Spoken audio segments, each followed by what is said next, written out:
Buenas, mis saludos para todos. Estamos contentos de compartir una vez más en esta serie que hemos titulado El Servicio de Adoración, la serie número 2, y el episodio número 2 hoy, que son los componentes o las componentes del servicio de adoración.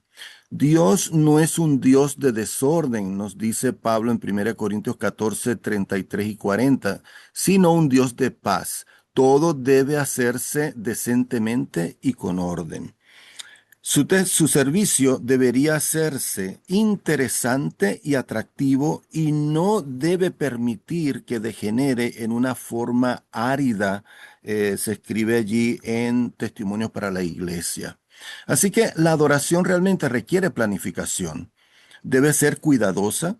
Una educación esmerada de la congregación lleva ese objeto también. Una comprensión plena del propósito y significado de la adoración, porque la adoración es un medio para preparar a la iglesia del cielo. Nada de lo que es sagrado, que pertenece al culto, debe ser tratado con indiferencia. El culto a Dios debe lograr que los adoradores sean refinados, ennoblecidos y santificados. La planificación de los servicios de adoración no puede ser, por lo tanto, dejada al antojo o al capricho de algunos o de alguien. Veamos unos principios bíblicos. Por ejemplo, ¿qué actividades hacer al adorar a Dios? Pues tenemos el ejemplo de nuestro Señor Jesucristo. Vino a Nazaret, donde se había criado, y en el día de reposo, día sábado, entró en la sinagoga conforme a su costumbre, o sea que solía hacer esto con frecuencia, y se levantó a leer. ¿Qué leía? La palabra de Dios, ¿verdad? La Torá se le llama así, pero nosotros lo conocemos como la Biblia, la palabra de Dios. Luego en Hechos se nos habla acerca de ellos pasando de Perge llegaron a Antioquía de Pisidia y entraron en la sinagoga un día de reposo y se sentaron. Y después de la lectura de la ley y de los profetas, lo que Jesús hacía, ¿verdad? Los principales de la sinagoga mandaron a decirles a quienes, a los varones hermanos, a los apóstoles que estaban allí, si tenéis alguna palabra de exhortación para el pueblo, hablad. Vemos claramente que después de la lectura de la palabra de Dios, entonces hay lo que es la exhortación, ¿verdad? La palabra de exhortación. Y Pablo, como acostumbraba, fue a ellos y por 3 días de reposo discutió con ellos, declarando y exponiendo por medio de las escrituras que era necesario que el Cristo padeciese y resucitase de los muertos, y que Jesús, a quien yo os anuncio, decía él, es el Cristo. En otras palabras, es bueno aprender. Cuando habla aquí de discusión, está hablando de aprender de la palabra de Dios, de hacer preguntas y responder. Es lo que usualmente hacemos con la escuela sabática. Y el centro de toda predicación y de toda enseñanza debe ser Cristo. Cristo que padeció por nosotros, Cristo que resucitó por nosotros y Cristo quien vendrá por nosotros. Solo debe incluirse la mejor calidad en la música, en la predicación y en la enseñanza. No estamos hablando de perfección, estamos hablando de hacerlo mejor de corazón. Elementos esenciales para exaltar la santidad y la presencia de Dios son la reverencia, la dignidad y la solemnidad.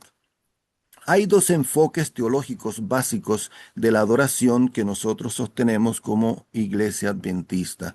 Primero, la trascendencia de Dios.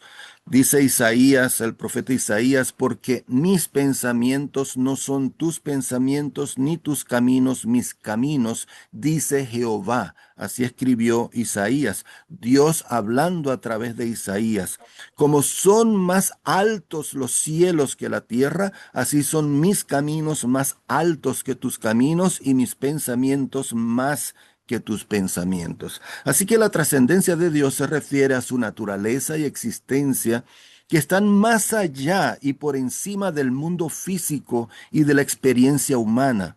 Dios es infinitamente superior a su creación, lo que significa que Él es santo, exaltado y separado de todo lo creado. Este concepto enfatiza la grandeza y la majestad de Dios, destacando que Él no está limitado por el tiempo, el espacio o las circunstancias humanas. La trascendencia de Dios se refleja en nuestros cultos en el introito. Suele ser una doxología o canto breve de adoración al inicio, marcando el comienzo reverente del servicio, a menudo tras un preludio cantado y o instrumental. Se enfoca en la alabanza, elevando la mente a la presencia de Dios, seguido de la invocación y el himno de apertura para iniciar la adoración. El segundo enfoque teológico que tenemos es la inmanencia de Dios. Esto lo hizo Dios, dice Hechos, ¿verdad? Escribió Lucas. Esto lo hizo Dios para que todos lo busquen y lo encuentren.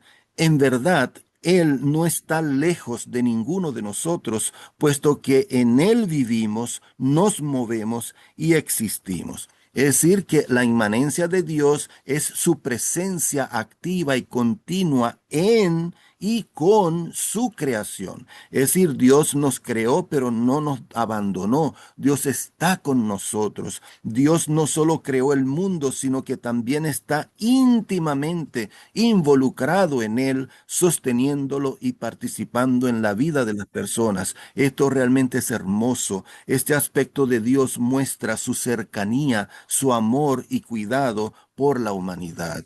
Así que la inmanencia de Dios, los cantos, la oración, las palabras habladas por los representantes de Cristo son agencias usadas por Dios en la preparación de su pueblo para la iglesia de arriba, donde no entrará nada que la pueda manchar. Observamos que el Espíritu de Profecía menciona que lo que hacemos acá es preparación, es una escuela para la verdadera iglesia y eterna iglesia en el cielo.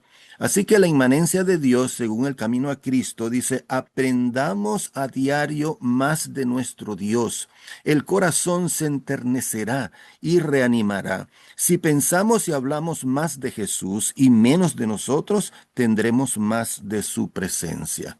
El servicio de adoración debe mantener estos dos enfoques en balance: trascendencia divina, que es sagrado, solemne, digno, espíritu de devoción y quietud. En la inmanencia, en la parte inmanente divina, está el compañerismo con Dios, el regocijo, el reconocimiento del amor y cuidado de Dios, compañerismo con los creyentes y la motivación mutua y la naturalidad. Entre estos dos aspectos debe haber un equilibrio. ¿Cómo aplicar esto en la forma práctica en nuestros cultos?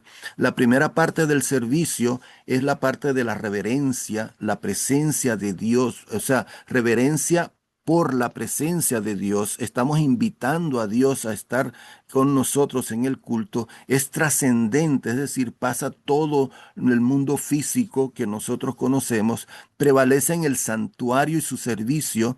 Hay solemnidad, hay devoción de parte nuestra. Nada debe interrumpir el llamado a la adoración, y esto está en la parte, como ya expliqué antes, en el introito, que tiene que ver con la doxología, la invocación y el himno de apertura. La segunda parte del servicio, que es la parte de la inmanencia, ¿verdad? Es la congregación se dirige a Dios y Dios se dirige a la congregación. ¿De qué manera?